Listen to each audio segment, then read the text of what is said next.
So when we're talking about how we make meaning of things, a story with a friend, an experience with a friend comes to mind. It was a male friend at a workplace that I used to be at. And when I would check in with him and ask him how he was, he would say, fine. My association with fine was having a mother who was angry a lot of the time. And if she was asked, how is everything? Fine. And it was very clipped.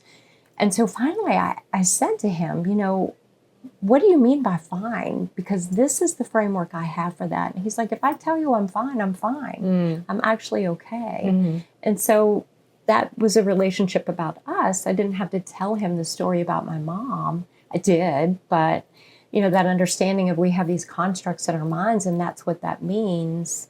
So between us, those things are going to come up and then we can talk about them in the moment instead of unpacking everything from your childhood. So it's like, I imagine most people are scared of I don't want to go get lost in the past, or I don't want to be a victim, or endless hashing. But you're speaking about just frameworks for this is kind of what I understood in my past experience. Yeah. This is how things go. And so I'm not sure if that's how things are still supposed to go. Or I'm in a different place, different relationships, and I'm having these reactions and I don't know what they mean. I'm not sure why I'm feeling that way or thinking that way. Yeah. Yeah. So kind of unpacking it to make it conscious. So we can, but you've spoken more before. So something else you've said, is that you help people understand the complexity of their relationships so they're able to authentically interact with themselves and others and create life-giving relationships. So it gets more complex than that. Yes. So you've talked a lot about somatic experiencing and those kinds of things. So how do those come into play when we're looking at past issues, and when someone says I don't want to do we have to trudge through my childhood, Yeah. So yeah. And even when somebody says that, I'm going to give them opportunity by saying, tell me how you learned to walk. Tell me how you learned to eat from a spoon. Now, we have a conscious understanding, and maybe we even have kids that have gone through that, but that's not something you are even aware that you're really a separate person at that point about, this is the mechanism or the mechanics of my body and brain learning to do that. So most of the things that we're talking about that get in our way of either being an authentic person and knowing our feelings are important and valid and it's okay to take up space in the world in a way that feels safe and healthy. A lot of those values were encoded in our behaviors and our thoughts about ourselves before we were aware that we were a separate human being. And so I'm going to give people a choice at that point. I'm going to honor, you don't want to go back and review all of those things. But here's what that means. Here's how you learn those things. And that's why it's so hard to unlearn them, if you will. Changing behavior is super difficult. It's not as easy as just saying, okay, I'm going to do that differently. Or I'm going to take a different route to work today. That's super easy. But in relationships, everything that we learned about the way that we should be in the world, we learned before we knew that we were separate from our caregivers. And so the defense mechanisms that we have, either internalizing or externalizing, meaning you turn it on yourself, or you become aggressive or loud. And those are triggered responses. If anybody has a choice, they're probably not going to be exploding at somebody when they ask a simple question. And that can be a wide range of reasons for that, but mostly it's because you're asking me something that I don't have the space to deal with right now. And if you can get to that point and say, I'm overwhelmed, I don't have the space to deal with that, you're important to me, can we come back to it later? That is such a connecting experience instead of, oh my God, I can't, why are you asking me that now? I can't do anything else. Which is what a lot of us got in our childhoods. Yes. And it kind of just settled in real deep before we even realized it. Now we're realizing it's been days and I need to ask someone for help. And I don't even realize I need to ask for help until it's kind of a crisis point. And then okay, well, how can I just, I'm going to ask for help sooner next time. But you're saying, you didn't even consciously understand you were absorbing that. Like if I ask or tell somebody I need help, they're going to flip out on me because that's what happened a million times. I just figured it out and I quit asking for help. Yeah. And so now as an adult, I run that pattern. So it was interesting. You said it's changing behavior is really hard. It's not just, I'm going to take a different route to work tomorrow. But if anybody has ever taken the same route to the same place at the same time in the same routine every single day, and then you need to go somewhere different, how many times have you left the house to go to the store and you realize, oh, I'm going to work. Yes. Oops, I'm on autopilot. Even that, right? The things that we just kind of set in the background, our brains are really good at that. So even that, I was like, oh, even just taking a new route to work actually can be hard. It takes a lot of conscious effort if you've gotten into a groove in a different place. So yeah. And isn't that really what we're talking about, this idea of awareness? I had the great opportunity, my husband and I did the Building Lasting Connections class with you. And it was 5 weeks of 2 hours once a week. And what I realized through that was that I am on autopilot a lot. And I like to think I can handle a lot. And I think in many ways I can. But then realizing that I've kind of pushed the easy button on a lot of different things in my life, it causes me to be disconnected from myself and ultimately my husband and people that I want to be close to. And that was a really hard realization, and to be able to say that out loud, because it's holding myself accountable and saying, I'm not going to do that anymore. This is important enough to me that I need to take it off autopilot and really examine everything that's going into that behavior set. Because there are times that when I'm too overwhelmed or too busy and my husband's talking to me, I just kind of check out. And that's not fair to him. And it's not fair to me. So this concept of relational focused therapy, of like experiencing a relationship in a therapeutic setting that helps us increase our awareness of what our relational patterns are. But also, as you're describing, like issues from the past, what I'm hearing is like that awareness, there are blocks that we don't even know are in there. So when we do have to go back to the childhood, it's not because, okay, well, tell me everything that happened to you from your whole life from birth to now, we're going to dissect it all and pathologize it all and tell you what's broken. And, oh yeah, you're screwed up because that, What we're doing is we're looking for blocks to the present moment of being with ourselves and with others in a way that we can be aware and intentional and connected. Absolutely. Yeah. And sometimes that's the hardest connection, that connection with yourself. As I reflected on some of our discussion last week, and the emotion that I was feeling, that was really in context of sharing elements of my story with you and feeling safe and connected to you. I could, if I just did videos in my office and talked about some of those experiences, the emotion wouldn't be there because it's an automatic track, right? I'm not allowing myself to actually sink into that and feel the impact of what that was actually like. And that's really powerful. I think that's the benefit, even if you feel afraid of trying therapy. Like, there's going to be somebody in the room who's focused on you and has your best interest at heart, whether that's they're giving you validation or empathy or maybe a little challenge. How do you think this impacts the people that love you?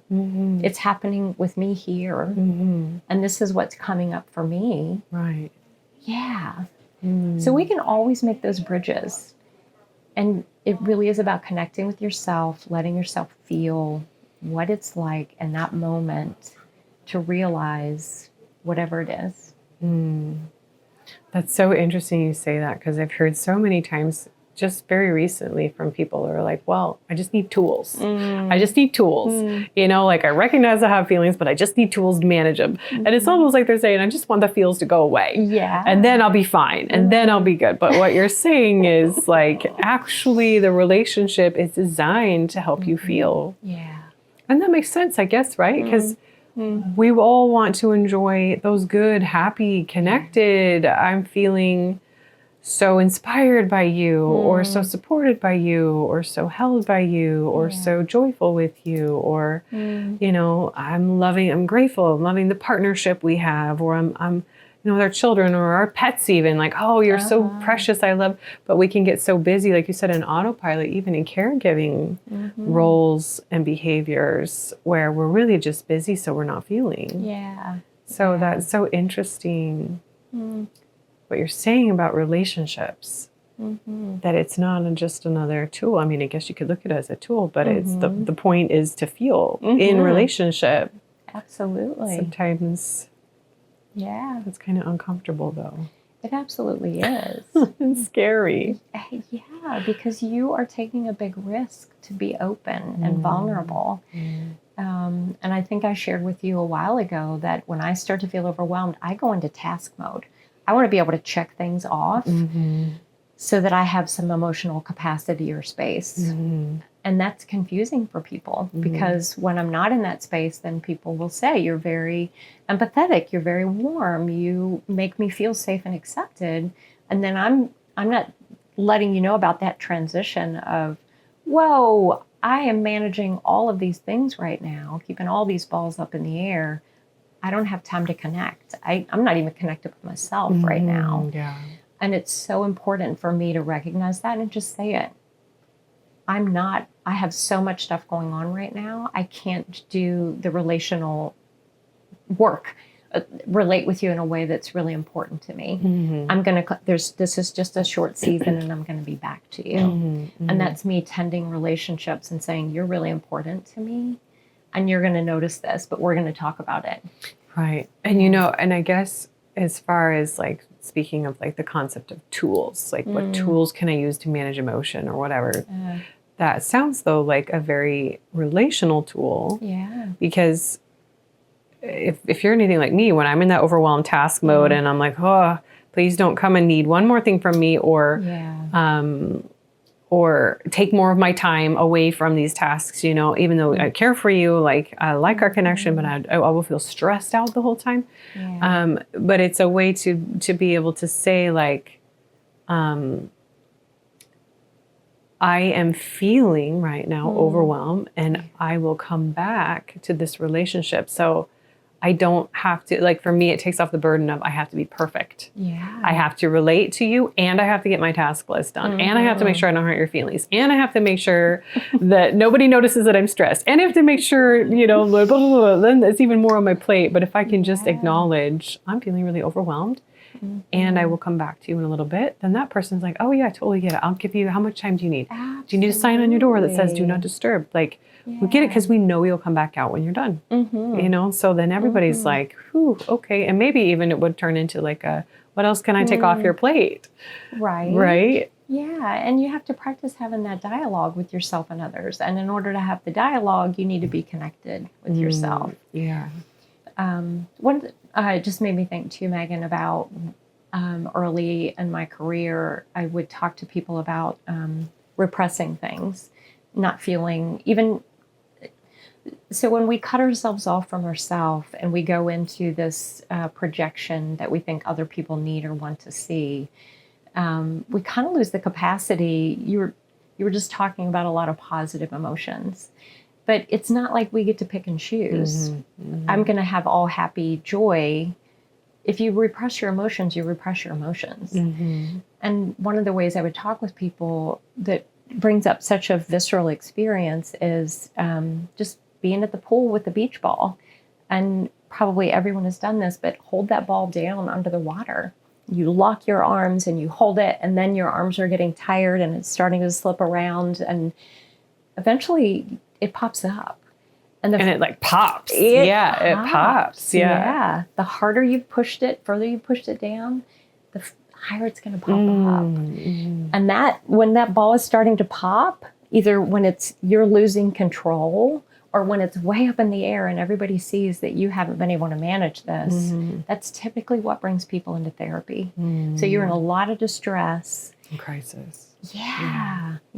Relationally, I don't know what happened. I was managing this so well and I can't do it anymore. Yeah, that makes sense. That makes sense, right? Mm-hmm. Or our kids are the ones that are taking on and managing for us, and then they start acting out. We're like, I don't know what's wrong with my kid. But that's a different systems conversation. It gets so complex very quickly. So then that, going back to that, like you said, I help people understand the complexity of their relationships. You know, that they are so complex. Otherwise, I don't think we would need therapists and the whole branch of science and relationships and psychology and attachment theory and trauma work and body somatics and on and on and on. Oh, it just got really big really fast as you were listing those. But it is so interesting. They are so complex. And so one way that I've described this too is like, okay, so you can read all the books in the world about swimming, but until you actually get in the water and start swimming, you really don't know how to swim. And you can learn how to swim in a still water swimming pool, and it's very different from swimming in a lake, and even more different in an ocean, right? Even like I used to live out on the West Coast, you know, the West Coast Ocean is very different from the East Coast Ocean. Even so, like, just because even we know how to swim in one context, we don't know in others, and all relationships are so different. So as you're describing you as a relationally focused therapist, I'm just hearing like, okay, well, if you want to learn how to swim better, then come and let's do swim lessons, right? So it's like, if you want to learn how to do relationships better with yourself, with your kids, your family, your career, your whatever, let's come in, let's do relationship. Absolutely. That makes sense to me. And I think so many times too, I just did a quick catalog of therapy from when I started to now, and how many people just need permission. It's okay to say that you have a need. Practicing how to do that, understanding that the other person didn't sign up for change, and they might not want you to do this, but for you to really be connected with yourself, identifying what you need and how you want to connect with others, what you need out of the relationship, and then being able to hold space for yourself. That's a very dynamic process. Like you were saying, you can have the intellectual understanding of, oh, this is what you do. You get in the water, you start moving your legs really fast, you start making stroke motions with your arms. But then it's a different experience when it's happening, because the real world it's unfolding in front of you. And if you care enough about your relationship with yourself and that other person to make those changes, it's very dynamic, and a lot is going to come up for you, including this idea that I'm breaking a rule. We didn't agree to this. This isn't what I learned, and how I've internalized how I'm supposed to be in a relationship, or as a mom, or as a friend, or a partner, because you're kind of battling all of those things too. As you're describing that, I'm like, wow, that makes so much sense in the context of my, one of my passions, which is social dance. So when I first started Latin dancing, it was in a lesson context and a studio context. You know, we were learning ballroom style Latin dancing, and all the rules were one way, you know, and all the dancing we did was, you know, to the instructor saying, you know, and 2, 3, 4, 5, 6, 7, you know, like, and so that was, and we were doing just what the instructors had showed us to do. So I knew what the next move was that was coming, and so did the lead. But I got tired of that. I wanted to like feel the passion. I wanted to feel my body. I wanted to be in the music and not just in the studio. And so I started dancing social live, and they call it, one of my studio instructors, he calls it going into the wild. And it was going into the wild. It was like, there, you don't know what you're gonna get. Nobody follows the rules. I remember I was so frustrated because I was coming with my studio mindset, and I was so afraid of making a mistake or missing a cue because I didn't know what I was doing. So I remember I danced with one guy, and in this wild studio, this wild club environment. And I was frustrated because if he got off the beat a little bit, I couldn't keep the home beat going, because it was like very clear, like 8 counts, 8 counts, 8 counts. And I knew where I was supposed to be on count 4 and count 8. But like in the middle, if I got interrupted, I couldn't get back to where I needed to be at 4 and 8. And so I was like, just really in my brain, like working really hard. And he kept like not being where he was supposed to. And so I'd step on his foot and he wasn't following. Like, and I was frustrated. And I said to him, like, do you even know how to dance? Ooh. And he was like, teasing me, joking me. He's like, yeah. And I later learned he was actually a professional ballroom dancer who had competed around the world, but he was coming to these social events because he wanted a place where he could relax the rules and play with it and make fun around it. And he was like, I just want to be loosey-goosey. And I was like, oh, I didn't even know that was a thing. I wanted to just stick to the rules, you know, but as I've evolved as a dancer, I understand what he's talking about. But for somebody who's like, no, this is how it goes.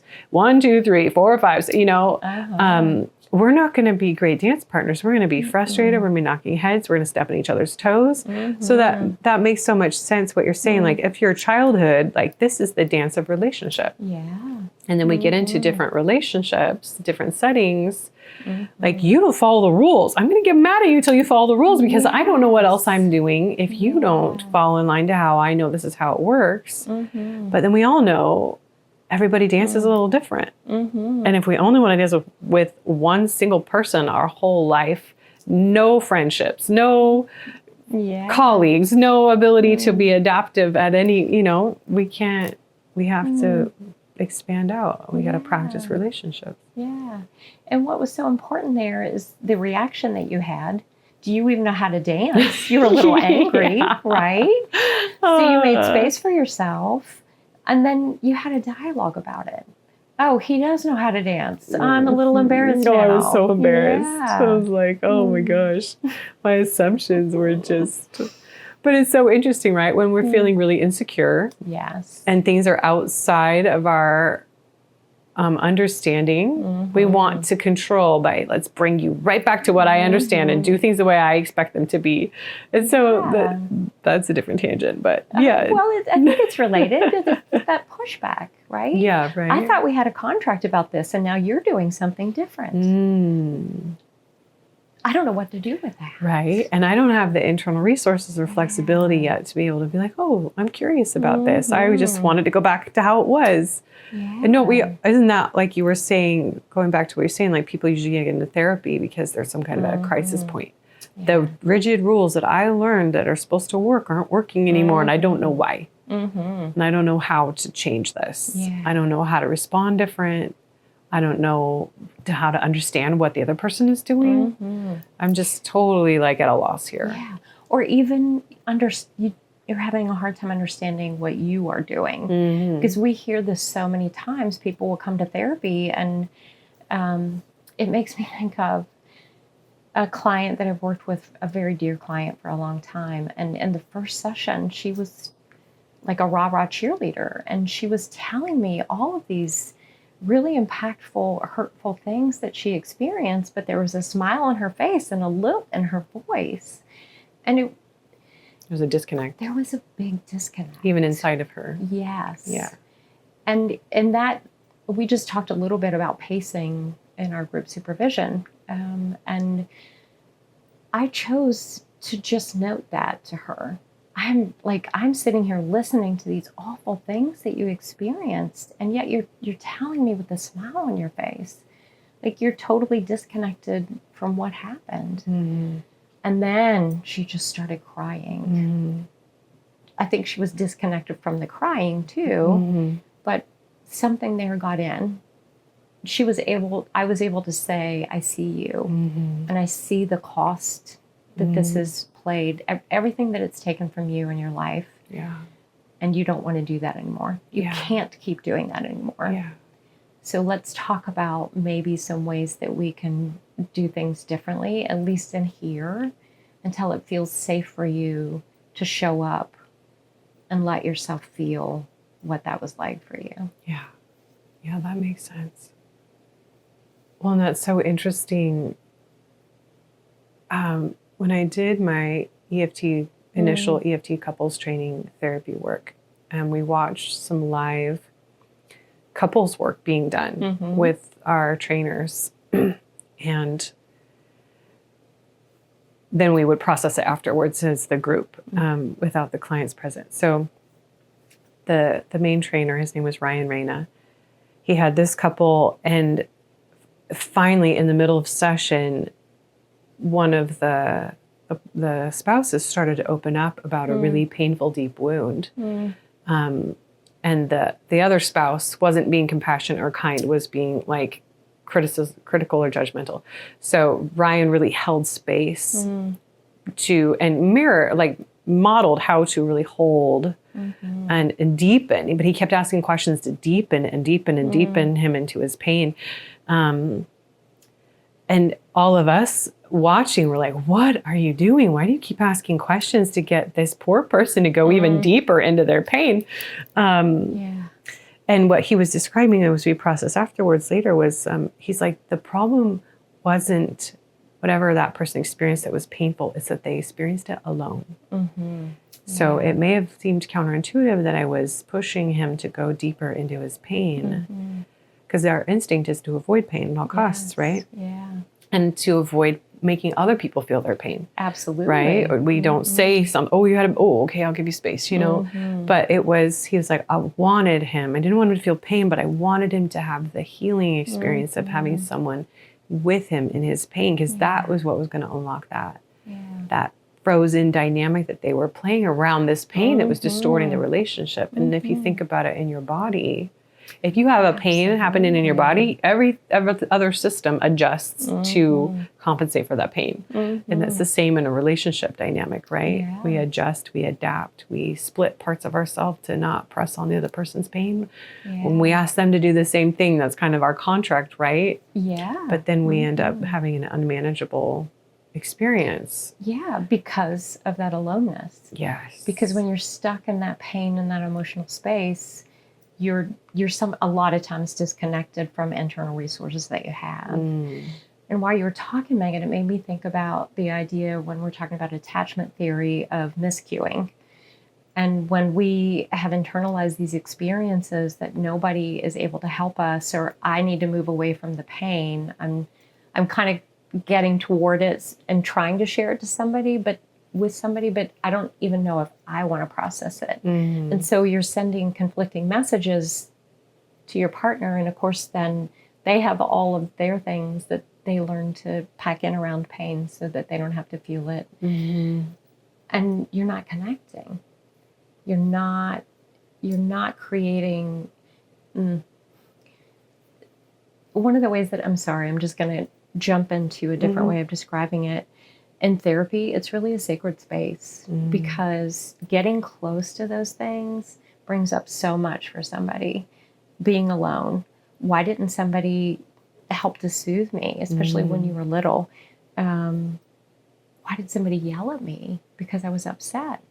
That we made the comment in there, I'll give you something to cry about. In group supervision, we were just talking about that idea. Right? And unfortunately, that happened to a lot of us. Yeah. Because people don't understand attachment. They just do the things that they learn to do to keep themselves safe. Right. And that just furthers the hurt and the damage. Yeah. So in therapy, in a relationship with someone who's trained to notice these things and hold space and care about you and really help you understand when you're starting to feel overwhelmed and you're not processing, you're just feeling traumatized again. We get to back off that a little bit while still asking those deepening questions and being present with that. I'm here with you. Yeah. And you don't even have to say that, right? You're not alone. Yeah. Because you can feel it. It's a felt experience. Yes. Yeah. And going back to what you just said about we don't understand it's an attachment-based issue. Oh, we'll have to have a whole other conversation about this sometime. But what I'm realizing is like, okay, so I just finished an amazing book called The Choice by Dr. Edith Eger. Holocaust survivor, really powerful story. She went on to be a clinical psychologist. What? We are so in sync. I just started listening to that book. Did you really? Yes. It like popped up on my Spotify recommendations. Wow. Yeah. And I was like, oh yeah, this looks good. And then I got into it. I was like, oh my gosh, this this is like, oh, I love Viktor Frankl. Like they were good, close friends. They were like contemporaries. Anyway, yeah. So she went on to be a clinical psychologist. But she just this powerful storyteller, but she describes, her experience during the war. But, I've looked at I'm fascinated by World War II. I think it's so important for us to understand what happened, why it happened, how do people heal from it, how do we prevent it. But the one study that I read of like, how did the normal everyday citizens in Germany become the people that were running the Nazi death camps, And then after the war, that was the big question. Like, how did we get here? We're not horrible, awful people, but there was a horrible, awful leader, but we just kind of mindlessly did whatever we were told to do, even when we were, in the Milgram shock experiments, like those kinds of things, like, or Stanford shock experiments, just like, how can people be made to do such awful things? And what you just said, they did a deeper study from an attachment-based perspective, and we're looking at the pre-World War II parenting culture that was happening, not just in Germany, but is particularly in Germany, that children should not be seen, or should only be seen and not heard.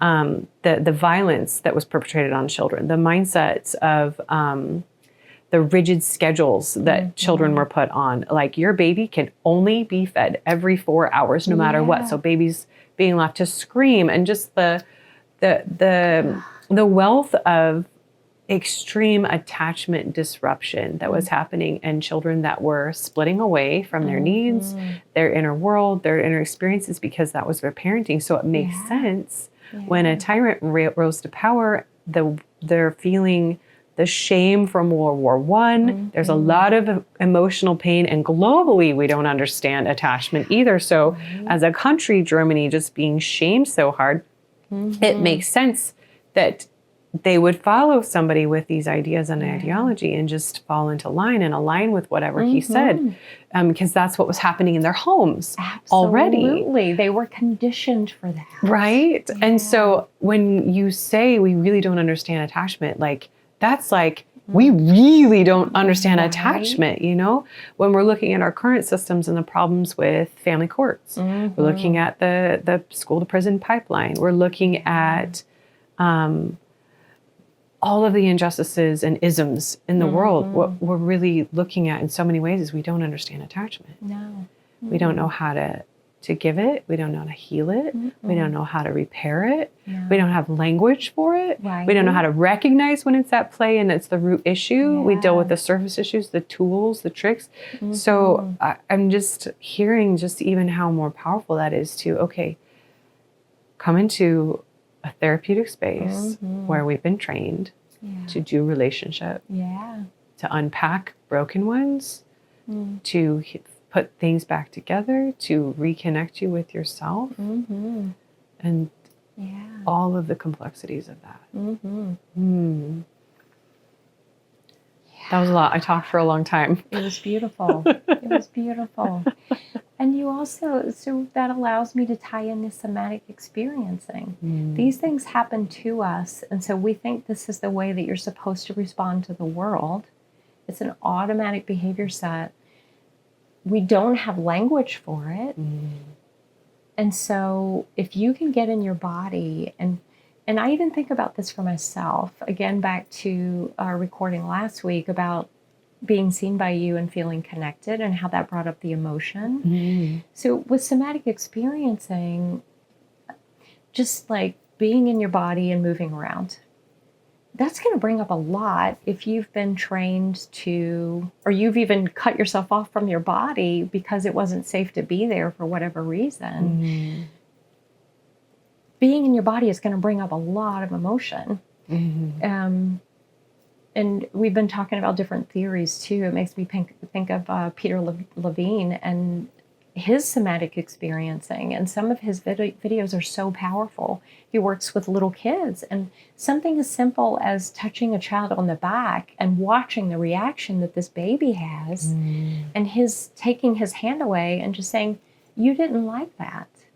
That's so deeply respectful. And what that communicated to that baby was, I see you. Yeah. You matter. Yeah. You have power in this dynamic. Yeah. You can make your needs and wants. You didn't like it. known. I'm going to listen to that. Yeah. And that's also building in like we talk about episodic memory or cognitive processing, or being able to talk something out. And some people I don't want to talk about it anymore. Well, then let's drop in your body and feel it. But people have such a difficult time with that because of all the things that you listed. Their caregiver wasn't attuned. They were told having your child on a rigid schedule is the way to do this. And so it just becomes a normal thing. And it gets reinforced in our school systems. Absolutely. As a former teacher, like sit in your chair, don't chew your pencil. Right. Why did you rip up your book? Yeah. Yes, it's just constant conditioning of be still, be Yes. quiet, don't talk. And that's the way you'll be acceptable. Yes. You won't be called out or punished or all this negative attention toward you. Right. Yeah. So powerful. Yeah. So relational focused therapist, helping people understand the complexity of their relationships so they're able to authentically interact with themselves and others and create life-giving relationships. Thank you. Yeah, thank you.